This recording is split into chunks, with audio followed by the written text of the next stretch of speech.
There's a refusal to even acknowledge what Islamophobia is. And I think a lot of that is because any interrogation of it, even like the most liberal interrogation of it, would kind of make a lot of sort of members of polite society be guilty of like being anti-Muslim.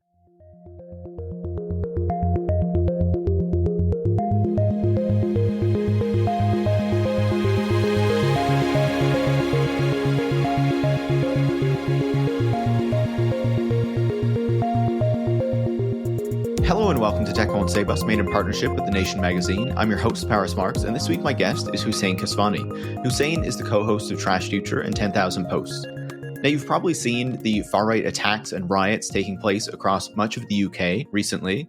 I know that as that started to happen, I started to see a lot of headlines talking about how much social media was to blame for what was going on the streets of many towns and cities across the United Kingdom. And it left me wondering how much social media is actually responsible for what is happening here, and how much is it actually much deeper things within society that are not just the result of social media, but maybe that social media and some actors using it are picking up on right now. So in this conversation with Hussein, I wanted to tease out some of those aspects. We talk about the role that social media plays in this, but I also wanted to talk about the statements and narratives that politicians have been using for a long time, very racist narratives around migrants and refugees and Muslims in particular, and also the way that those ideas are pushed out through mainstream media platforms that a lot of people watch, and that set the stage for something like this to happen. I know that we often focus a lot on Elon Musk and Twitter and his turn to the far right recently. And I feel like that leads us to really focus in particular on the negative aspects of social media. And I'm not here to say that that is not a thing that is happening and that there aren't a lot of problems with social media and the impacts that it has on society, as we'll talk about in this conversation. But I think that sometimes we can head down this road where we're blaming social media too much and acting as though it is divorced from this larger set of factors that impacts on so many of these events that we experience and that we see kind of taking off in our societies. So I really enjoyed this conversation with Hussein. I think it digs into these topics really effectively, and hopefully you think that we have a good discussion kind of teasing these things out as well. I will note that this conversation was recorded on Thursday, August 8th. So for many of you, about a week before you'll be hearing it. So just in case you notice that maybe some things have changed a bit or some things have evolved since what we're talking about, that is why that might be the case. So if you do enjoy this conversation, make sure to leave a 5-star review on the podcast platform of your choice. You can also share the show on social media or with any friends or colleagues who you think would learn from it. And if you do want to help us keep making the show every single week, having these critical conversations about technology and society, you can join supporters like Sam in Hamilton, Ontario, Maxine from Montreal, and Esri from Edinburgh in Scotland by going to patreon.com/techwon'tsave-us, where you can become a supporter as well. Thanks so much and enjoy this week's conversation. Hussein, welcome back to Tech Won't Save Us. Thank you for having me on again. Absolutely. It's always great to chat. More often it's on one of your shows, but always great to have you back on this one too. Yeah, no, it's great. It's great to sort of cross-pollinate at least a little bit. Absolutely. You know, I wish that we were talking about a more uplifting topic, but usually it seems like when we talk about tech, it's always kind of a downer. So that's nothing new. It's bad. It's bad stuff. It's bad stuff. It's never about like why the new iPhone is good or something like that. Yeah. What, you're not all into these new AI features? Yeah.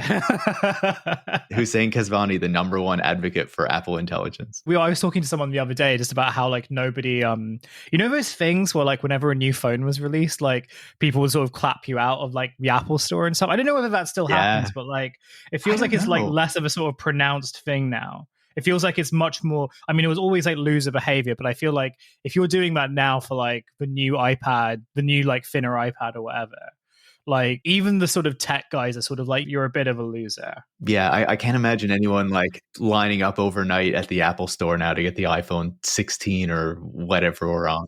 I see more people get mad. So like I had to get my MacBook like fixed the other month.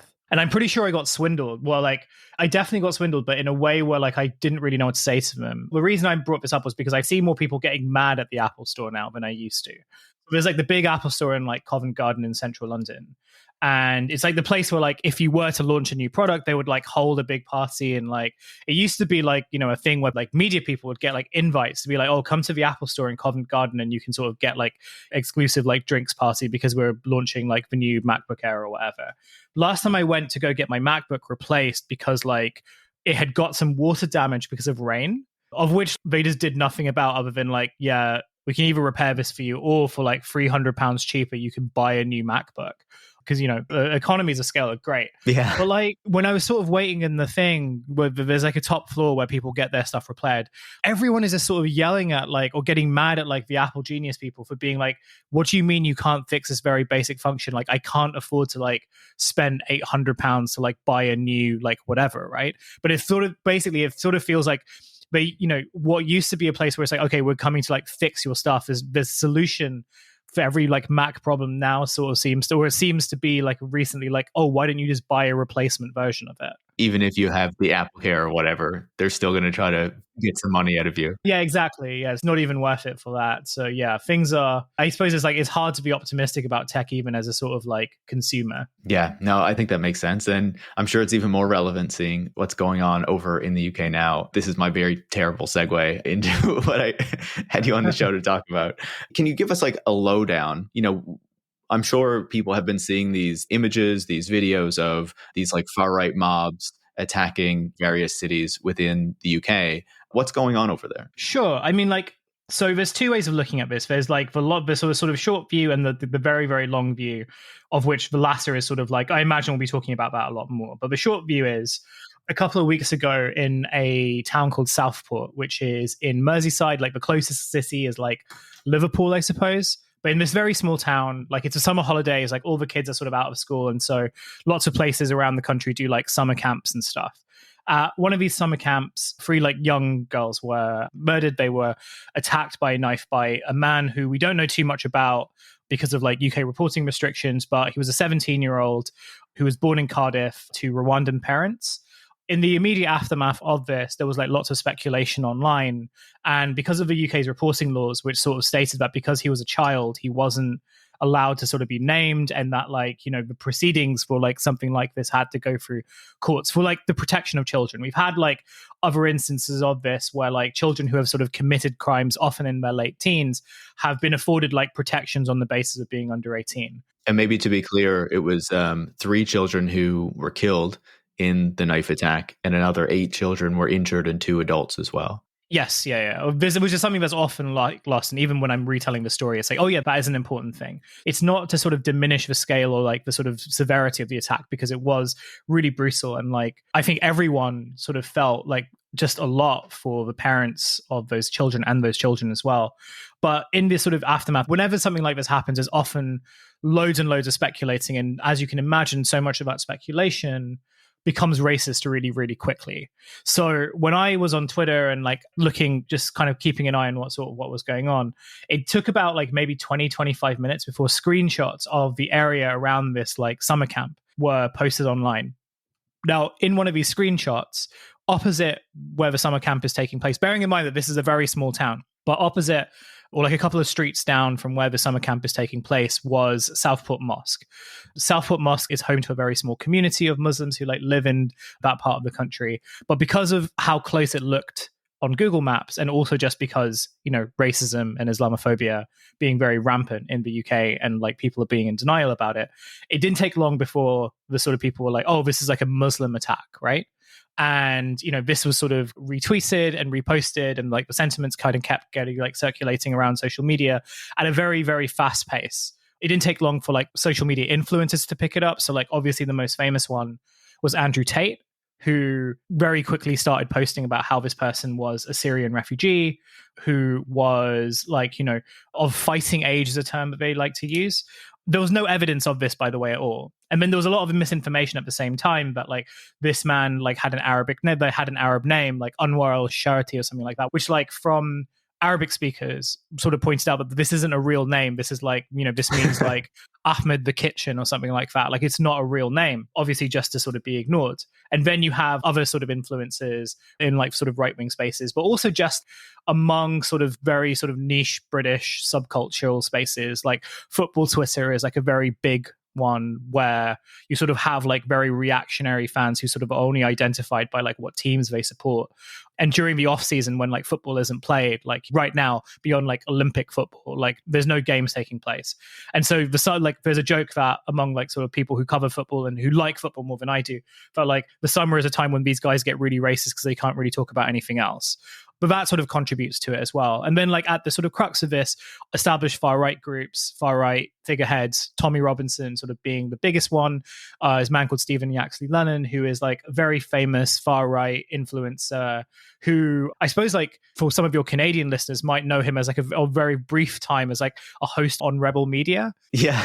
Right. That he had like a very short stint doing that, which was like a very odd moment. The interesting relationships between like the global or Western far right where... Yeah, well, he's like sort of like a linchpin sort of, he used to sort of be a linchpin like connecting so many of these things, right?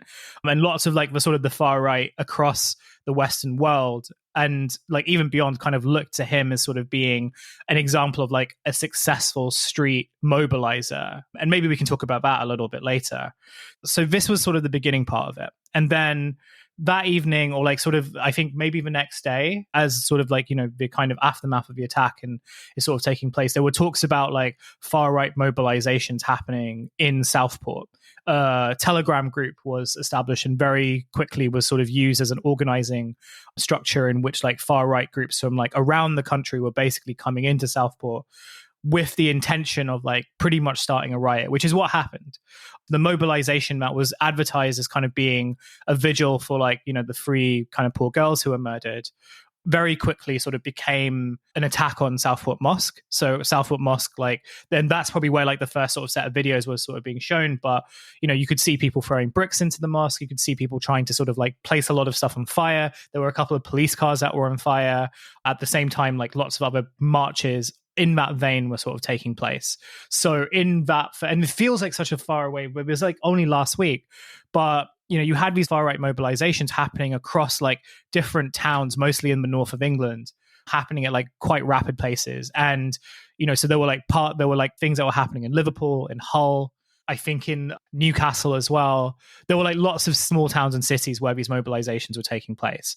And quite often they were being targeted against mosques and Islamic centers.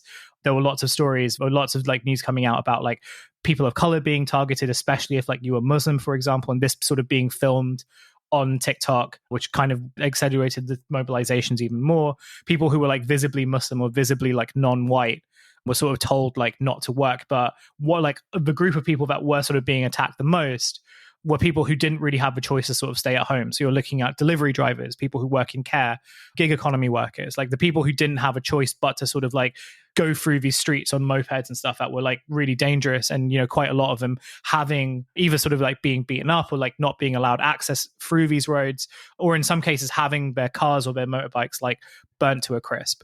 This has sort of been happening for like the past few days. Yesterday, at the time of recording, was supposed to be like quite a big far-right mobilization, you know, where they said that like there were going to be like 100 protests across the country. Thankfully, that didn't happen, partly because of anti-fascist mobilization that kind of occurred very quickly and like to a much larger scale, especially in London, but also right-wing media and right-wing commentators who arguably have sort of been fanning the flames of this and have wanted this for a long time, having to sort of pull back and be like, oh, we don't support the protesters, we don't support the rioters, and so on. So all of which is to say that at the time of recording, like it's not to sort of say that, oh, we defeated fascism yesterday and things are great. The threat is still very much there, still very much mobile, but there is like a bit of a stalemate at the moment. But nevertheless, it does underpin like a lot of the tensions and anxieties, and also just like underpins a lot of the sort of structural racism and Islamophobia that is very present in the UK and is very likely to mobilize in very different ways. You know, I think that like the protests or the sort of marches and the riots that occurred last week when things were on fire. I forgot to also mention that one of the most horrifying things that took place over the weekend were also like targets against refugees who are being housed in budget hotels across the country at the moment, in part because like the previous government sort of did so much austerity that there was no sort of structure in place to kind of like keep refugees who are applying for asylum from being able to do so. And then their last kind of couple of projects one which involved putting a bunch of refugees on like a large sort of like facility in the British waters. I think it was called the Bibi Stockholm. It's like a stupid name, but it was like really, really unhygienic, and people were sort of taking their own lives there and stuff. So it was deemed like to be like unsuitable by law, and they couldn't operate there. And then the second big thing that the previous government tried to do was like have a deal with Rwanda where they would send refugees over there. The Rwandan government took a bunch of money to sort of like entertain the government, but then were like, no, we're not doing this actually. So like tough shit.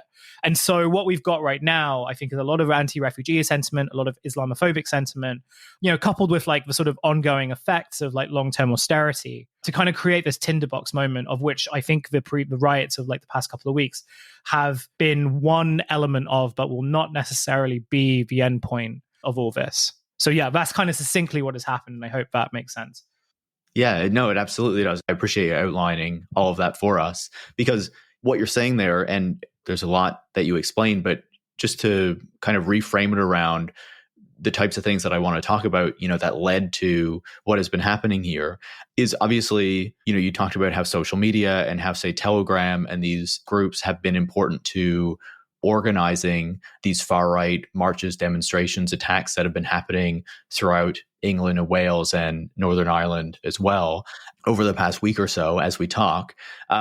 But then there's also this kind of bigger question, because I feel like I've seen a lot of stories about how social media is fueling these protests, putting a lot of the blame on social media and social media companies. And I don't fully disagree with that. But then I feel like that also kind of takes away some of the blame or the responsibility from the much more long-term mainstreaming of these racist and anti-migrant attitudes that you've seen within the political system, not just by like far-right politicians, but across a lot of the spectrum, including even into the Labour Party, which is now in government, as well as through the mainstream media and a lot of the reporting that even your more like reputable mainstream publications have been doing. So I wonder how you think about that kind of bigger picture of what is fueling something like this and what is driving it, and the difference between what is happening now and what has led to this moment as well. Does that make sense? Yeah, it's a big question. I suppose it's like, okay, what is the relationship between like mainstream politics and media and sort of like the mobilization of the far right? And again, that's like a very big question, because I feel like depending on where you want to begin, and having sort of experiences, but also having like covered it as like a reporter and all that stuff, I come at it from a sort of 20 or 30 years into this. I would sort of say that like this begins with like having to understand that Islamophobia is like an institutional form of racism that is very embedded into like British society. It begins sort of at 9/11 and the sort of like war on terror type of stuff. But like in reality, anti-immigrant sentiment has sort of been visible in Britain for like decades and decades and decades. So like when my family kind of came in the late 1970s, it was very much sort of rooted in kind of the idea of Britain and whiteness, and the idea that like, you know, by having sort of like Asian, Indian like immigrants. And at the time, like, you know, this was my family sort of coming into the country, like we were sort of, you know, Ugandan Asians. And so they were expelled from Uganda by Idi Amin, who was supported by the British. And because of the sort of Commonwealth connections, they were sort of allowed to come to the UK. And there were, I think, like a few thousand who sort of arrived in the UK. I'm not sure like exactly the number, but that was sort of considered to be the first like mass immigration movement to have occurred in like the 20th century of like East African Asians.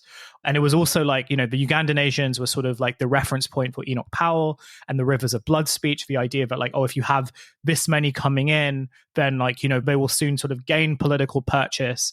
And to do so, they will like undermine democracy and it will cause civil war, because like, you know, they'll bring their sort of savage and barbaric ways to like the proper and, you know, friendly British streets, of which never existed, because there were always fucking constant riots like across the UK like forever. And so this kind of fiction, but nevertheless, like the reason why I think it's so important is because like the framing, like Powell's framing is like the kind of dominant form of which like the new generation of the far right are like using to mobilize.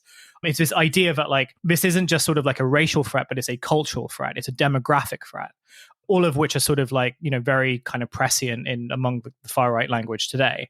And so like, well, this is also one of the times when like the media kind of, even though Powell was sort of removed from the Conservative Party, he had support in like the right-wing media. He had support from the Daily Mail, for example, like, you know, Common Sense and all that. And I would sort of say that like that sentiment kind of continues to develop as like more and more immigrants and refugees kind of like find themselves in the UK. it's sort of like, their threats are a sort of a combination of like, oh, they're a drain on resources, but also like they're a cultural threat, they're a demographic threat. There have been, lots of sort of fear mongering about mixed race children. The idea of like white replacement, for example, is like one of these sort of perennial fears that kind of continues to sort of embolden the right, or like sort of animate the right today. And so in one way, it's like these are a continuation of the idea of racial threats that have sort of been very much embedded into like the British political psyche for a very long time. In relation to like Muslims of the present, you've also got the idea of like Muslims being kind of like terrorists, extremists, and all that stuff. And like the whole of the British state in like the 2000s and the 2010s was sort of orientated around the kind of like surveillance and kind of containment of like mosques and religious centers. And, the idea of like Muslims having to sort of work under the auspices of this like kind of surveillance framework, of which much of it continues to be enhanced by increasing surveillance technologies. One of the big stories I remember sort of growing up was the idea, was like one where areas of Birmingham, which is another city in the UK, with like high Muslim populations, were also like the most surveilled. Like they had set up the most CCTV cameras in these very Muslim areas. These are also like very working class areas as well. And so like there's like a class dimension too, where it's like the victims of this surveillance infrastructure are like working class people of color and working class Muslims. And so like where the media and where like, right-wing media in particular, as they've sort of become closer to government, which is something that like you and I have talked about before, but also like, very evident in the relationship between media and politics, manifested in like Boris Johnson, for example, former like Times and Spectator editor, who sort of becomes prime minister and really like melds those two worlds together. But nevertheless, it's like, this is kind of becomes like a conjoined effort, and one in which Islamophobia then becomes embedded into media, and it becomes embedded into politics, and it becomes a way in which politics is operated upon. So I would sort of say, like, without kind of going too much into the sort of specifics of it, like Islamophobia animates a lot of British politics in general. And I feel like the reason why this has become so much more complicated to talk about is because the way in which this framework works, Muslims are represented as immediate threats in the sense of like, oh, they are like physically dangerous. They could sort of attack you. They could attack your families. They could attack your communities and so on. Or like most of which is like sort of unfounded. But the bigger thing, and the thing that I think is the reason why this becomes a much bigger problem, is because Muslims are represented as an existential threat, that they are like a demographic threat, they're an economic threat, especially as they sort of spread and become more prosperous and become more like middle class. They represent a religious threat, as the sort of like decline of churches continues to take place. Mosques are sort of like being built at like a much faster rate, because, again, like Muslims have more money, and so they can afford to buy centers, and they can afford to make them like religious like centers, and so like religious centers fit for purpose and so on. And so I would ultimately say that like the sort of shift is, as Muslims have integrated, as they've become like a bigger part of British life, as they have sort of like done the things that they were supposed to do in order to sort of ascend to like middle and kind of like upper middle class boundaries, and have been able to sort of assert their identity more as a result of that, they are kind of represented more holistically, not as sort of like a class threat or a sort of a threat to like an existing culture, but one in which like that's what animates the idea of, as the far right sort of say that, oh, as the Muslim presence becomes bigger, like, they will take over everything. Right. And I feel like when you look at the way that that is deployed through media systems, through political systems, it's like, maybe this is looking at the past through like a nostalgic lens, but you associate, say, the Mayo or the Farages or a certain side of the Conservative Party with this kind of explicit racism, this explicit anti-migrant politics. But increasingly you see the way that the BBC frames things, the way that the Labour Party talks about things is being in this language as well. Is it giving them too much credit to say that they weren't always like this?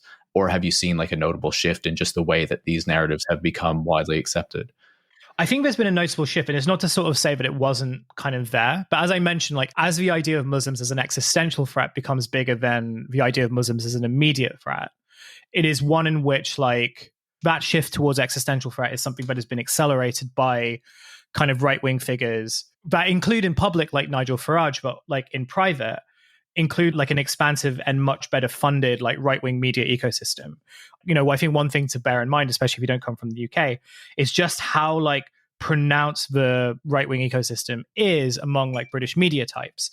So we have like a handful of people who like own right-wing titles are like barely read. Like, you know, like barely anyone reads The Spectator in practice. The Telegraph, like, which is like the right-wing newspaper, doesn't really make any money. Paul Marshall, who's like a private equity guy who is very much like invested in right-wing media projects and was on the news like I think maybe last year for running like various Twitter alt accounts where he sort of kind of retweets the most insane racist shit. And it's always been in denial about that, despite the overwhelming evidence that like he has a bunch of alt accounts like retweeting Nazis effectively. They're responsible for like sort of accelerating the discourse into sort of one where treating a group like an existential threat becomes like a normal way of operating. And so it's like, it wasn't to say that the BBC didn't always have like an Islamophobic streak, because again, like the sort of relationship between government and media and the ways in which like media sort of relies on access to government in order to sort of perpetuate itself and in order to sort of reinforce its importance was one which was always rooted in the idea that like Muslims needed to be surveilled and be seen as suspicious and so on.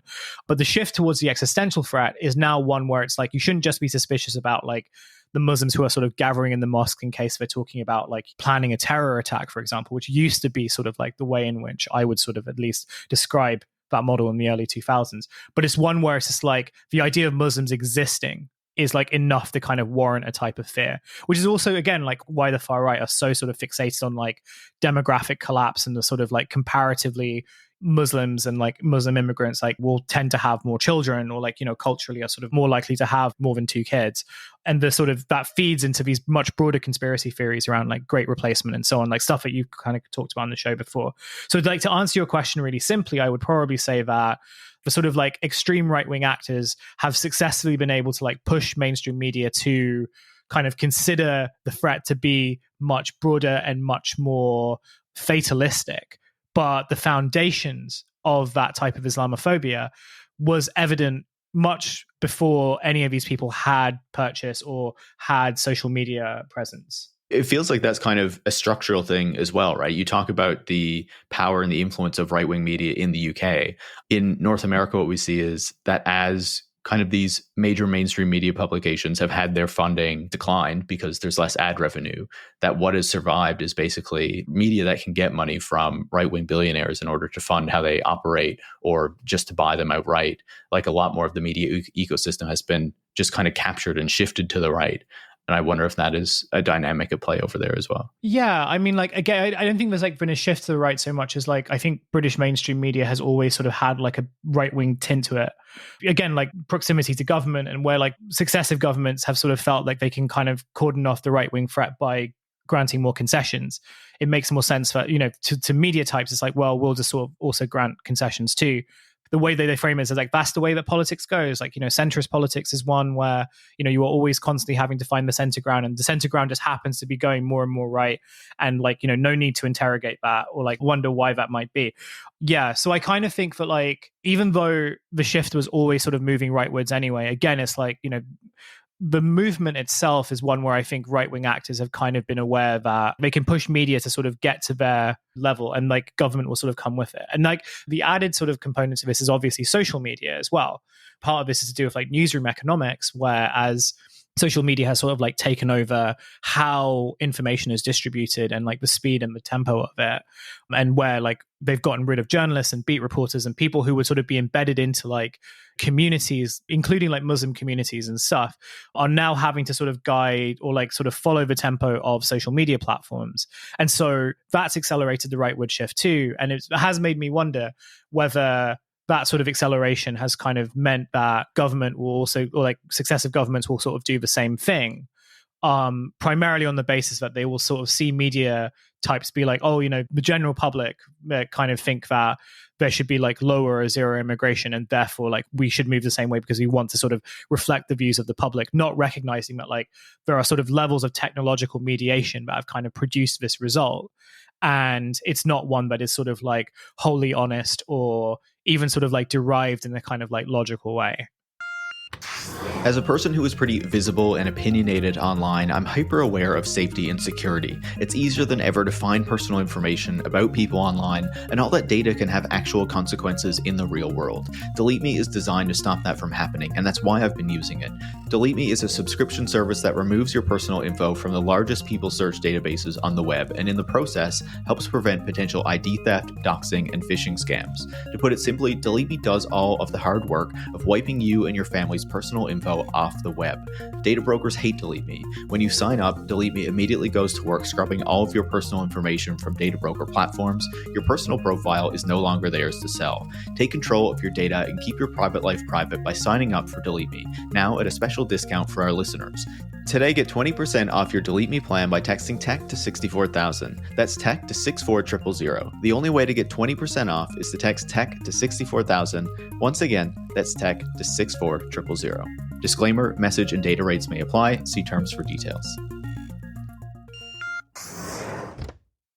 As you've been talking about, we can see how traditional mainstream media can provoke and push these very racist and right-wing narratives. But obviously, we're now in this environment where a lot of the way that we interact with news and information is mediated by these major social media platforms, whether it's, traditionally Facebook or Twitter, but increasingly TikTok and these other platforms as well. Because I feel like, okay, it's not like having racist and right-wing narratives is a new thing, right? It's been around for a long time. Media has always been able to do that. In particular, powerful groups have been able to influence media to push these types of things in society.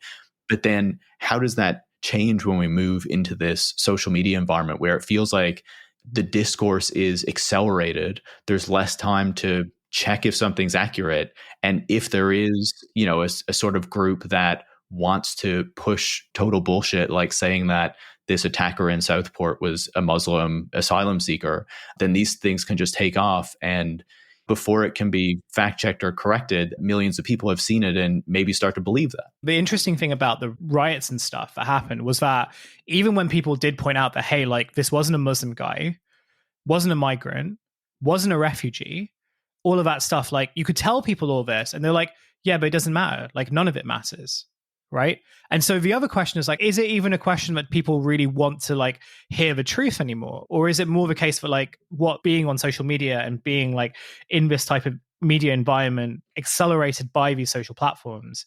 Is it one where like the truth of like, or like sort of a shared reality kind of becomes impossible to or like becomes so unimportant to people that it becomes like impossible to use as a kind of method of de-escalating or de-radicalization or whatever you want to call it? I think that's like a much broader question. So to kind of like answer your first one, I think the effect of all this, and I think especially TikTok, is that the rate of kind of like, I don't even want to say information because it's not really news gathering, it's just commentary. So the rate of commentary like sort of speeds up at a pace where like it becomes difficult for news organizations to really kind of keep a handle on, right?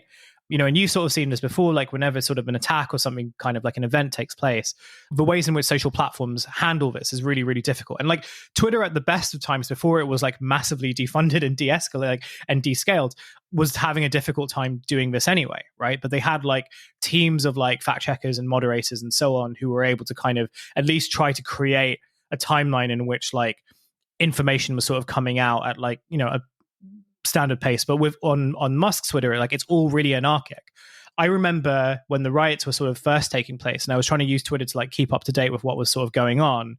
Within 5 minutes, like the porn bots kind of took it over.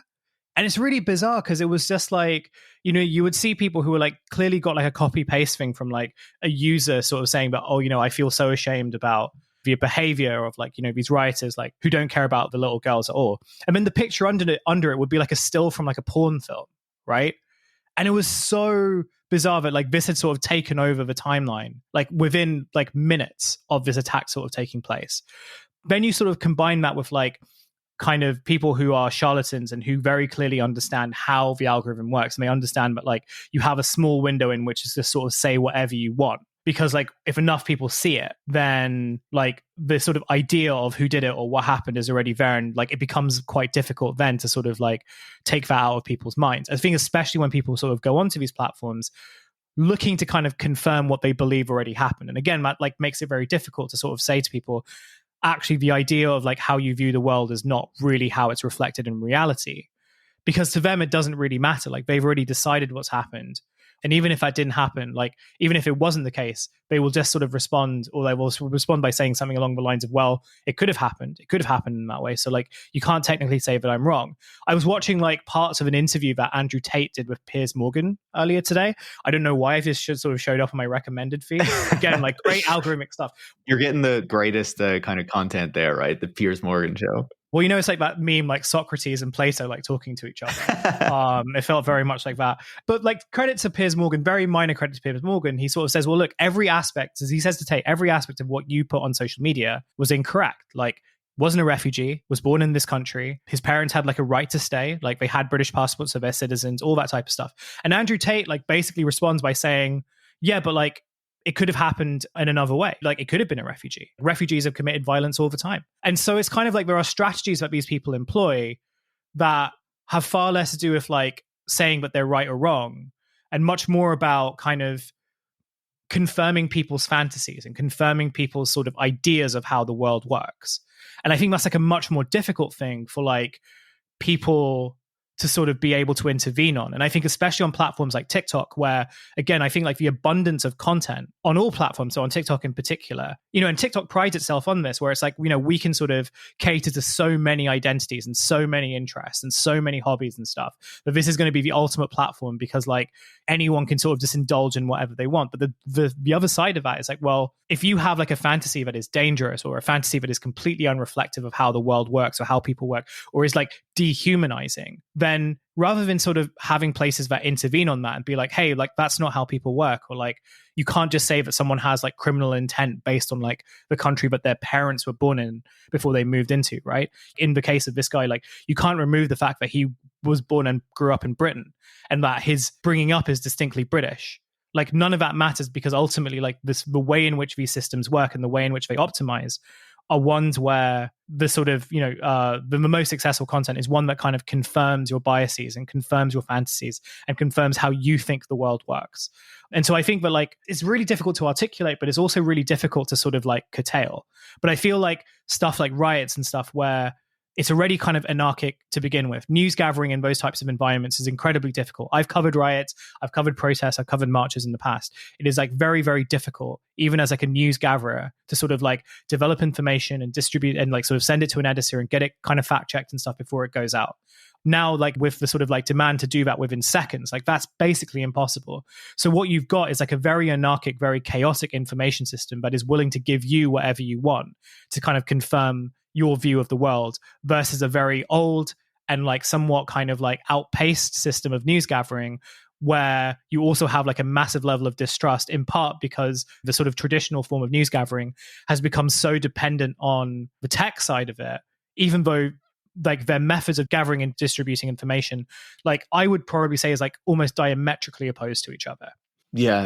And just to pick up on what you were saying there, obviously it's a different context, but I was talking to somebody a few weeks ago or a couple of weeks ago when the Olympics were starting. And remember, there was that big controversy, you know, a false controversy over the recreation of the Last Supper painting, which is still going on. Like even today, it's like people are like, "Oh, the Olympics like mocking Christianity," and it's like, but that was like debunked like 2 weeks ago. That's what I mean, right? I was talking to somebody, and as you were saying, it was debunked. It was actually like this Greek painting that they were redoing.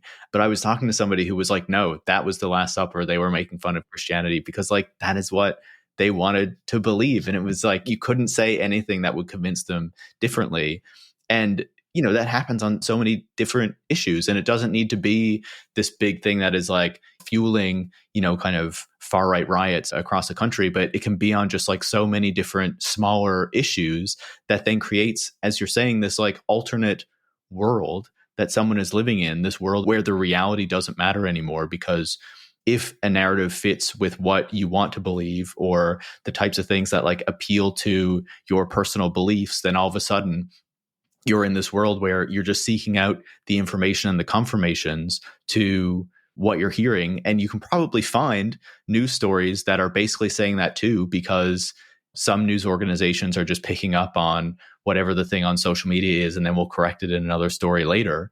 So it just creates this like information environment where people are living in different worlds. It becomes very difficult to know what the reality is as a result of that. And it's very easy to see how people end up getting not even necessarily radicalized, but just like divorced from reality. And you can't have this consistent conversation with people any longer.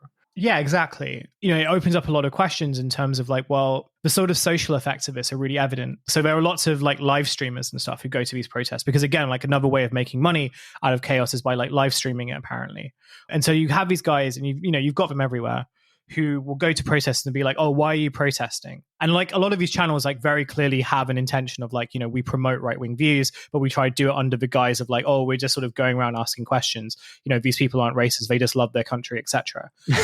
But like watching these interviews is really interesting because even the people who are sort of there, it's not to sort of say that, oh yeah, they don't really know why they're there, but it's more just like, and maybe it's because I also spend so much time, or I have spent so much time online, but you can sort of see how the internet's kind of cooked their brains a little bit, or like quite a lot at times, because they'll sort of like say things that are like, I would like encourage people to watch it because like it's interesting to sort of see what happens when you're sort of navigating like a real world environment, but like you sort of believe that what you've seen on the internet is real. Like that is kind of the world that you understand.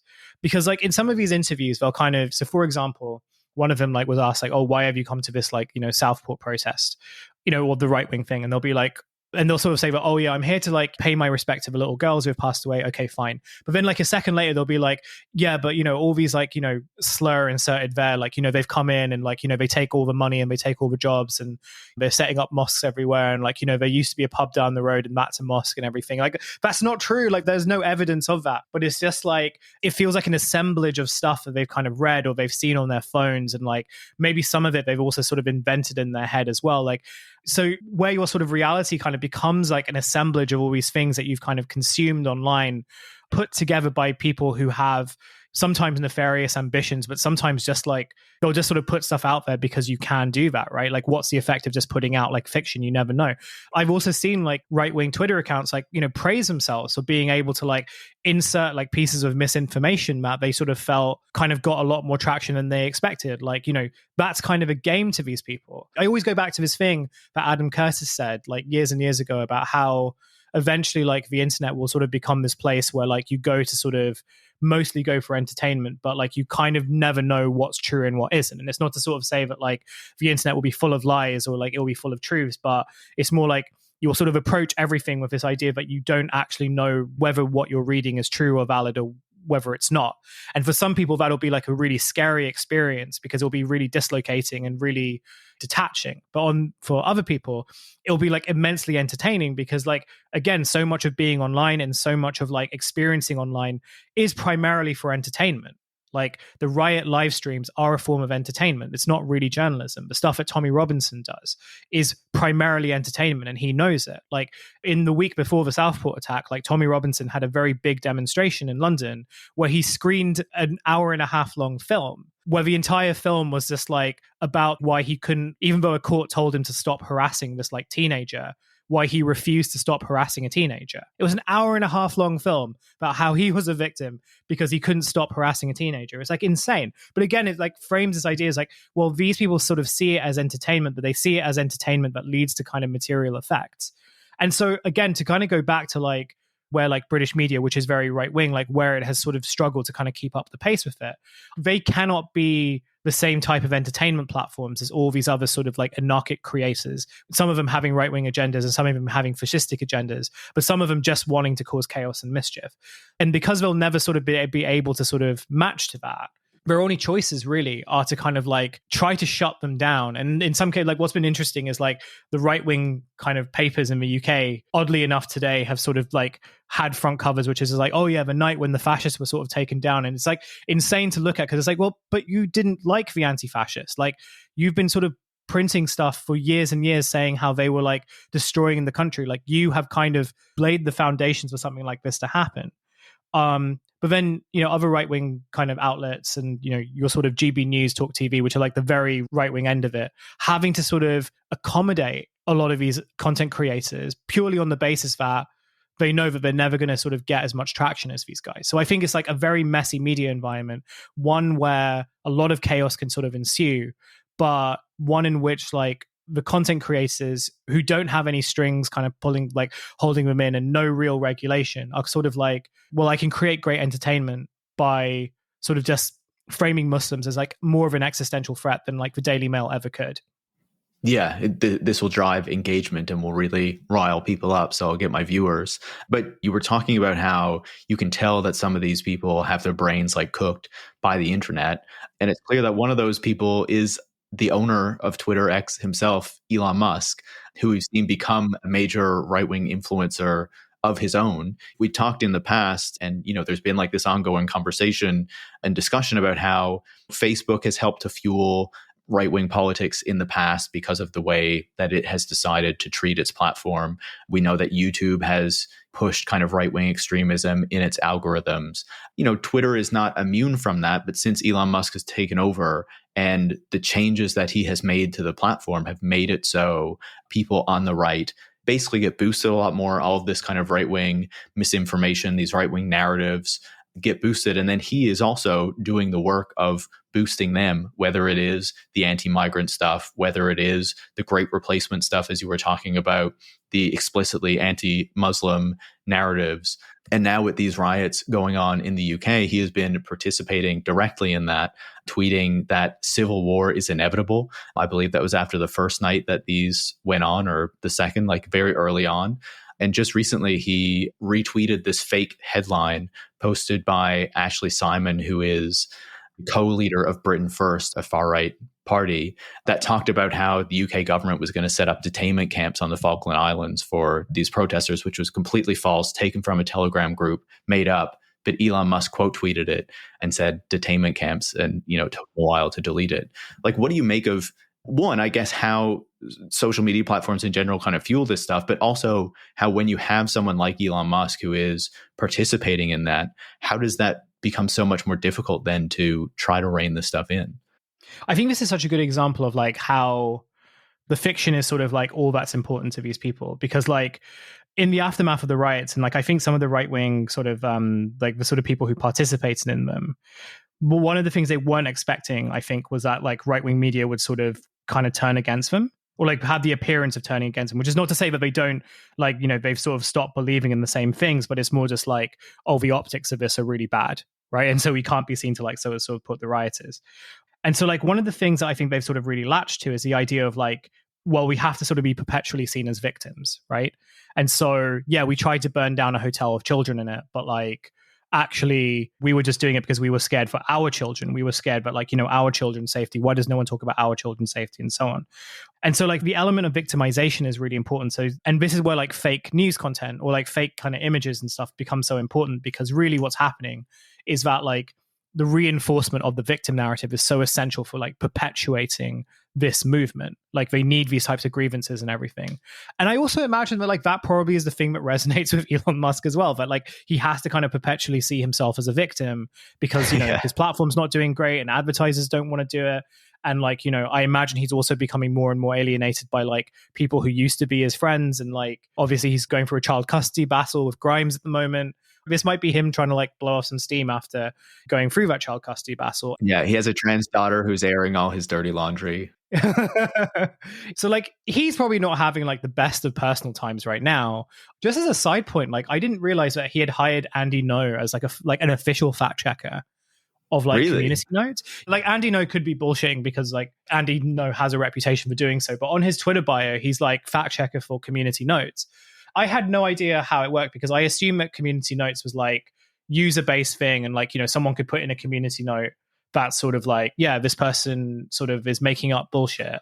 And then like it sort of gets reviewed, and if it kind of has a Wikipedia link, then it'll sort of go in, right? There's a lot of community notes that are just like really weird and vindictive, but I thought it sort of worked in a kind of like Wikipedia-ish way.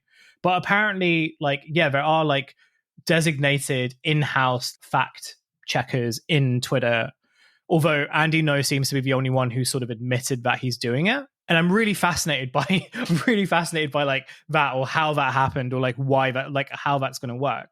I mean, I'm fascinated to like know how we sort of got to that point. But like Elon has also always fallen for like scams quite a lot, right? Or like fake stuff quite a lot. My impression though is that the reason why he sort of seems to be going a lot harder on the UK, partly because we have like a new prime minister who is, by his standards, like a left-wing socialist. He is not a left-wing socialist by any means. What? I thought communism had returned to the UK. Well, yeah, I feel like the UK is kind of, because of like the riots, and every time a riot happens, the MPs are always like, oh, we need to ban like BlackBerries, or we need to ban like whatever the sort of contemporary form of technology is. And at the moment, it's been like, we need to ban like social media, or we need to like put really big controls and curtail like TikTok and Twitter and all that stuff. And Twitter in particular, because I feel like for lots of journalists and lots of like middle-aged people and stuff who still use Twitter as their primary like news source, it was very obvious, and it's become very obvious to like power users and stuff. They're like, oh no, this is filled with like fascists now. Like, it's very evident that like, even despite how much you try to like not see right-wing stuff, it becomes more and more impossible because of like who's boosting what, and like, you know, the messy blue check system and all that type of stuff. So I feel like it's a combination of all those things that has led Elon to sort of think for like, oh no, like if anyone's going to like regulate us, if anyone's going to like threaten my position at like X, then it's going to be Keir Starmer. And I do wonder whether that's the reason why he seems to be sort of going so hard on the UK and doesn't really seem to have opinions on anything outside of that. But then at the same time, it's like, maybe that's giving him too much credit. Like, he has been racist quite a lot, and like he is not sort of shy of like boosting racists and everything. And it could just very well be the case of like him seeing all this stuff, and like lots of Americans who sort of think that like London has been kind of taken over by Muslims and become a caliphate. He may be one of those people that is convinced that that's happened. Yeah, well, I feel like when you look at Elon Musk as well, he has been very engaged in what has been happening in the UK, but previously he was fighting an order in Australia where they were trying to get him, or get, you know, Twitter X to take down the stabbing video that happened there earlier this year, late last year. Yeah. And of course, he's been fighting the Supreme Court in Brazil as they've been trying to crack down on far-right movements now that Bolsonaro is out of power. And again, you know, been trying to get in the way of that. The far right are like the ones who are still paying him, right? And the far right are the ones who are still like his biggest sort of customer base. And so it sort of also makes sense for like, well, yeah, if every strategy that you've employed to make money isn't working, but the only people who are paying you are like far right freaks who like the boosterism because they like the attention, then like there's no incentive to really like placate anyone else, right? You know, and I wouldn't surprise me some of his support for this was also just vindictive, like, you know, the sense of, well, if everyone else is sort of abandoning me, then like, you know, fuck it, I'm gonna, you know, support the biggest kind of fucking freaks around. Again, that might be just giving him too much credit though, and again, it could just very well be, yeah, he's racist, and racists support racist stuff. Yeah.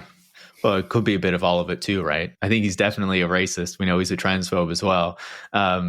But it seems like these things have become more prominent over the past few years. And, you know, it seems like someone like Elon Musk then becomes like a standard bearer, or like a key example of how these social media platforms can lead people down these roads to like this alternate reality. Like, you know, if someone like Elon Musk, or even people who are far less powerful than him, even have this inkling of kind of racism and this more openness to these right-wing ideas, and then they're just constantly surrounded by it in this filter bubble, and they see all these people who are also engaged with it, and it's part of the entertainment that they experience, it's popular in the communities that they increasingly engage with, you can see how they kind of increasingly go down that road and kind of brainwash themselves into believing that this is the way that society works. Yeah. Again, it's like the dominance of like video as well kind of adds to that as well. You know, I think AI imagery too, like, which is very much like the most effective AI tends to sort of be like the weirdest kind of like fantasies that are used to reinforce like the existing fears that you already have. So there's like, I do really feel like it comes down to this sort of sense of like when the assemblage of content sort of like is produced at like a higher and higher rate by people whose like job it is, or who see their job as sort of being to kind of validate your fears or whatever. I think there are like lots of questions for news organizations, but also just for platforms who kind of want to sort of see themselves as the public square, as being like, well, what happens when your public square like becomes so detached from reality that it presents this kind of like, not even like sort of an elevated form, but like this very bizarre pastiche of like real elements and fictional elements and like, you know, visually arresting elements. Like, I mean, my thinking whenever I think about this, like, this cannot be healthy for people. And when you watch like interviews of protests or interviews of the rioters and stuff, like you can sort of see with a lot of them, like you're just not, like it's very evident that you're just not in a healthy place. And I don't think it's just like about the far right. I think this is something a lot broader too. Like I see this when I go out, you sort of see this with like random acts, like in the UK, like one of the things that is very evident are just like random acts of like anger and violence and stuff that like seem to kind of come with everyday interactions, or hostility as well. And I do wonder whether like that's also sort of had an effect. But again, it's like, we can't sort of say that this is just like a technological problem, because the final thing that like I always sort of kind of think about when I'm thinking about like the cause of these riots, or like at least what's sort of animating some of it, is like decades of government policy, at least in the UK, which has sort of been about austerity. And it's been about like detaching the state, removing sort of safeguards, leaving people on their own, leaving people to like socialize entirely via computers, and they have to interact in that way. And you need like a smartphone to access like very basic services and stuff like that. I feel like there's this great sense of alienation that leads people into sort of seeking community and seeking kind of comfort online. And when your online spaces are not really providing that, but they're providing like parts of it, but within this sort of broader tapestry of like violence and chaos and disorder, and this sort of sense of like, well, you can find community, but you can only find community via like a hostility of another, then you've got like a really dangerous combination of like social factors that lead people to kind of be convinced that like there is a section of society that like are an existential threat to you, and that you have a responsibility to act violently towards them to sort of like prevent them from existing. And I feel like that's the thing that's sort of really been missed out in among the sort of commentary on these like rights, which is like, this is kind of only the beginning, or it's like one of the sort of like tipping points, but like that underpinning anxiety and that underpinning rage is still very much present. And it may not have like political purchase in the sense of like, you know, I'm sure the rights will have done like quite a lot to sort of diminish Nigel Farage's reputation, although I don't know, maybe it won't do. But, you know, even if he never sort of gets in reaching distance to like a government position, or like, you know, to even like sort of form a government, which is like a very nightmare situation, but I don't think it's likely it'll happen. But I feel like if the rights sort of show us anything, it's that like acts of like anarchic violence towards people of color are sort of going to be a lot more common than we expect. And they'll also be a lot more unpredictable than we'll expect. Yeah. And just to pick up on what you're saying there, you can clearly see how an environment like that, right, where people live in this alternate reality, where you've had decades of austerity that have eroded the social framework and that lead people to have this life that is so mediated by devices, that is so insecure, you know, and where they're being fed these racist and divisive narratives constantly, are very much beneficial to the types of people who are funding these sorts of right-wing narratives and pushing this type of politics, right? Whether that is the Elon Musks of the world, though I don't think that he is, I don't know if I would give him enough credit to be like masterminding something like that. And I think I would probably see him as more of like a follower down the road, but maybe I'm wrong on that. But also these people who are funding and pushing sort of right-wing media in order to try to put these ideas out into the world to convince people that this is the way that the world should work. And of course, are funding political parties to ensure that they are allowing this sort of world to come into being. Because ultimately, if you're dividing the majority of the population and saying that the reason why your life is so difficult now after decades of austerity is actually because of these migrants who are coming across the channel, or because of these Muslims who are in your community, and not because of these rich people who have been pushing these policies for ages, you can see how that benefits the very rich people who are getting super rich while everyone else is being made worse off. And obviously the other aspect of this, and the reason why like the angle that like government ministers and stuff are now taking, is one of like, we need to sort of put restrictions or like curtail the influence of social media, which like, I don't think it's like necessarily like incorrect, in the sense that I do believe that like the sort of assemblage of content at this rate like does kind of cause social harms, and like it is worth exploring, and it is worth like kind of like doing research on. Like personally speaking, I do think that like it has impacts on our sort of social relationships and the idea of like what it means to be in a community and stuff. But I feel like that's a separate issue. Like the reason they're sort of going for it is because it kind of provides a good and easy scapegoat for long-term effects that are to do with like the degradation of the state and an unwillingness to kind of build it back up. And so like, obviously it's still it's their interest to be like, for people not to sort of think about this from like a class perspective, and to think about this from a racial and cultural perspective. And it's also one reason why, as we sort of alluded to earlier in the episode, kind of centrist political parties have kind of appeased right-wing fantasies and right-wing myths. Like it was very funny sort of like, or very amusing to sort of see government ministers like condemn the rioters, because it was just like, well, the motivations that they're sort of driven by are things that you sort of appeased. During the UK election earlier this year, a lot of the sort of debates that were had were about how do you stop migrant boats, or how do you stop refugee boats from coming into the UK? And, you know, Keir Starmer, our prime minister, did not rule out the idea that they would use violent apparatus from the state in order to sort of prevent that. he sort of said it in like very sort of like legal terms. His emphasis was very much the idea that like, oh, the Rwanda policy was too expensive. Not that it was too cruel, not that it was too vicious, not that it was like dehumanizing, but it was too expensive. And that Labour would find a cheaper way of dealing with like the refugee boats. So like their motivations are still the same, and their sort of understanding of this is still the same. It's still in their interest to do so. But now we've just sort of got this added element of like, well, how do we sort of like prevent the sort of chaos from ensuing in the optics? And that is to sort of curtail social media to sort of prevent like mass mobilization maybe. But the question what we sort of left with is like, well, what happens when like individual random acts of violence like become a lot more frequent? Mosques and stuff that have been targeted, they're still sort of under threat, and they don't have a lot of security. A lot of the security that those mosques have are like either voluntary or like funded very cheaply. You know, we've had like lots of religious centers and lots of minorities who have sort of been attacked and harassed. And like whenever that has sort of happened, police have kind of always been sort of dismissive of it. And there's no plan to really kind of fix that. So the underpinning problems, I think, are going to get worse. But I think, as you sort of correctly mentioned, like as long as it doesn't sort of like undermine the optics of the state kind of having control of things, which like these riots did, then I imagine the government will either sort of be fairly fine with like any stuff that happens, or at worst, or sort of more likely rather, they will kind of continue to appease the right in order to sort of like wean them off. And so ironically, I do think that one of the sort of outcomes of this won't be like more protections for Muslim communities or like, you know, more protection for minorities and refugees and so on. It will probably be like vicious right-wing policies that are managed in a more appropriate way and are kind of pushed as far out from the public as possible in order to avoid like the bad optics that the Tory government had when they were trying to like do the same thing.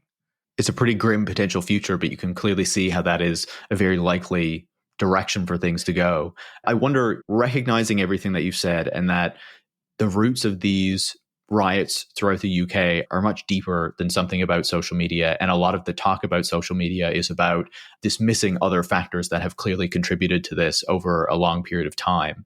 And going back to what you were saying about the clear issues that we can see in the way that technologies, that a lot of these digital technologies have been used in our lives and some of the consequences of that, do you think that there is an opening to have a real discussion about what we need to do about social media platforms, recognizing that they're not the root of all the problems in society, but that they do have specific issues, in particular with allowing these sorts of narratives to accelerate and take off so quickly, and the kind of social harms that potentially come with it as well? Do you think that there's a real opening to talk about that? Or do you think that, you know, having a discussion be in response to an event like this, you know, leads more to this kind of much more aggressive thinking where it's like, oh, we just need to ban social media, we need to ban smartphones?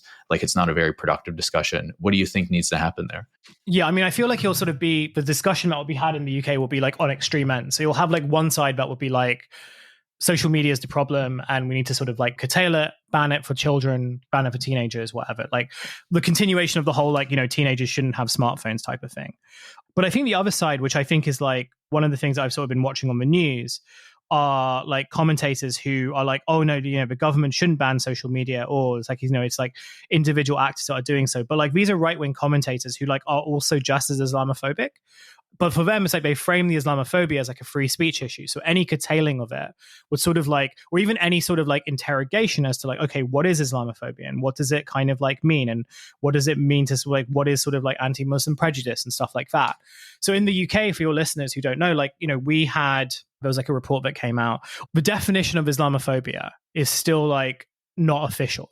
And it's been years, like, you know, we've got like all party parliamentary groups that have sort of like submitted their own definitions. They've wrote like multiple papers on the subject, but every time they used to submit it to the government in order for it to sort of like, you know, that part of the process of like codifying Islamophobia and sort of being able to build laws around protecting Muslim communities, it always was rejected.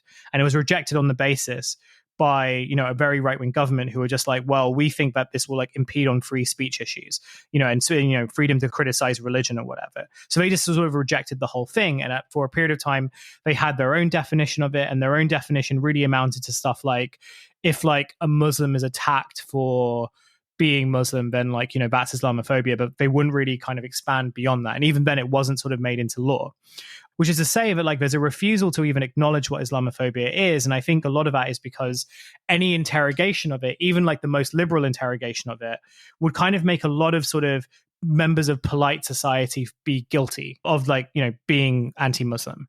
And that would sort of be seen as a real political damage to them. Because again, as I mentioned, Islamophobia is like an endemic part of living in the UK, but it is also systemic too. And it is very much embedded into political and social discourse.